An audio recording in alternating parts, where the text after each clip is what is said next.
Rencana pembentukan pasukan penjaga perdamaian di Gaza mulai mendapat pembahasan di tingkat internasional, dengan sejumlah negara muslim diperkirakan akan terlibat dalam misi tersebut. Menurut laporan The Telegraph pada Jumat 31 Oktober, pasukan yang akan dikerahkan ke Gaza harus berasal dari negara-negara berpenduduk mayoritas muslim. Belum ada kejelasan apakah pasukan itu akan bertugas melucuti senjata Hamas atau hanya mengawasi keamanan setelah kelompok Hamas melepaskan kendali di Gaza. Raja Yordania Abdullah II mengindikasi bahwa negaranya dapat memainkan peran dalam misi tersebut meski belum memastikan keterlibatan militer langsung. Sementara Israel menolak partisipasi sejumlah negara seperti Turki dan Qatar dengan alasan keduanya memiliki hubungan dekat dengan Hamas. Pertemuan tingkat Menteri Luar Negeri dari 8 negara Muslim termasuk Indonesia, Turki, Qatar, Arab Saudi, Mesir, Uni Emirat Arab, Yordania, dan Pakistan akan digelar di Istanbul pada Senin mendatang. Menteri Luar Negeri Turki Hakan Fidan menyebut agenda utama pertemuan adalah membahas tahap kedua, yakni pembentukan pasukan stabilisasi di Gaza. Media Jerusalem Post melaporkan sejumlah analis memperkirakan Indonesia berpotensi mendapat peran penting dalam menjaga perdamaian di Gaza, mengingat langkah diplomatiknya yang lebih terbuka terhadap Israel dalam beberapa bulan terakhir.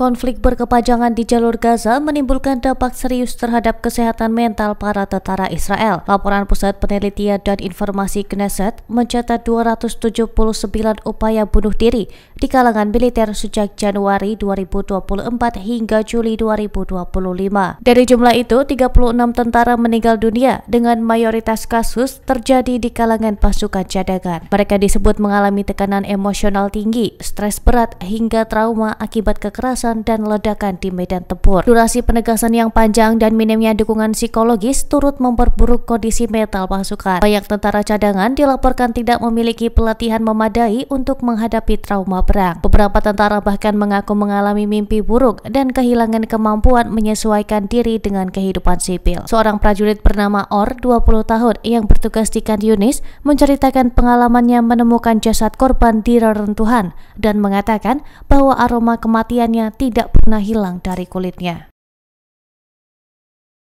Kabar gencatan senjata sempat memberi secercah harapan bagi warga Gaza, namun kegembiraan itu hanya berlangsung singkat ketika Israel kembali melancarkan serangan udara pada Selasa malam 28 Oktober, menewaskan sedikitnya 115 orang dan melukai lebih dari 350 lainnya. Salah satu korban adalah Men Al-Zain, relawan lokal yang sempat mengimbau warga untuk kembali ke rumah mereka di utara Gaza. Ia tewas setelah wawancara ketika bom menghantam sekolah tempatnya berlindung di Beit Lahia. Masyarakat Gaza kini diliputi ketakutan karena gencatan senjata dinilai tidak menjamin keamanan, melainkan hanya memperpanjang jeda di antara serangan. Banyak tenaga medis seperti perawat Hussein Abu Munir tetap harus menempuh perjalanan berbahaya dari selatan menuju utara Gaza untuk bekerja melewati pos pemeriksaan yang rawan serangan. Situasi ini juga berdampak besar terhadap anak-anak dan dunia pendidikan. Guru bahasa Inggris Ikram Nasir mengaku banyak muridnya kini kehilangan semangat belajar dan berubah agresif karena trauma perang. Upaya pengembalian kegiatan belajar di tenda-tenda sementara sempat dilakukan,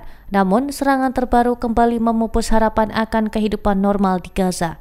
Warga menyatakan mereka tak lagi mempercayai gencatan senjata bisa bertahan lama.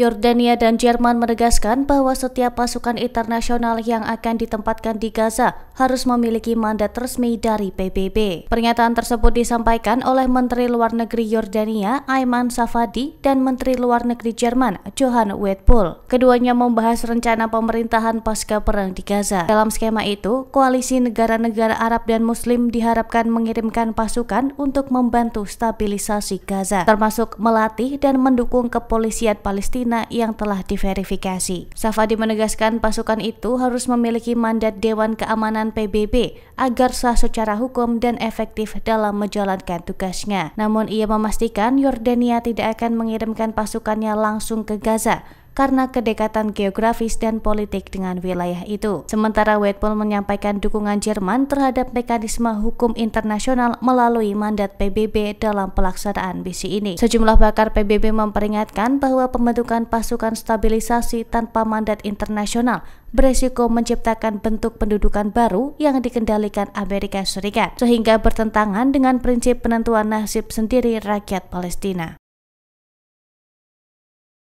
Sedikitnya 104 warga Palestina dilaporkan tewas akibat serangan udara besar-besaran Israel di jalur Gaza pada Selasa malam 28 Oktober. Kementerian Kesehatan Gaza yang dikelola Hamas menyebut sebagian besar korban merupakan perempuan dan anak-anak. Militer Israel menyatakan serangan itu menargetkan puluhan lokasi dan individu yang dianggap sebagai elemen teroris sebagai respons atas dugaan pelanggaran kejahatan senjata oleh Hamas. Presiden Amerika Donald Trump menegaskan perjanjian gencatan senjata tetap berlaku, tetapi menilai Israel memiliki hak membalas setelah tuduhan tentara Israel tewas diserang Hamas. Serangan Israel dilaporkan menghantam rumah, sekolah, lokasi peluncuran roket, dan kawasan padat penduduk di kota Gaza, serta Beit Lahia di utara Gaza. Total 104 orang meninggal dunia, termasuk 46 anak-anak dan 20 perempuan.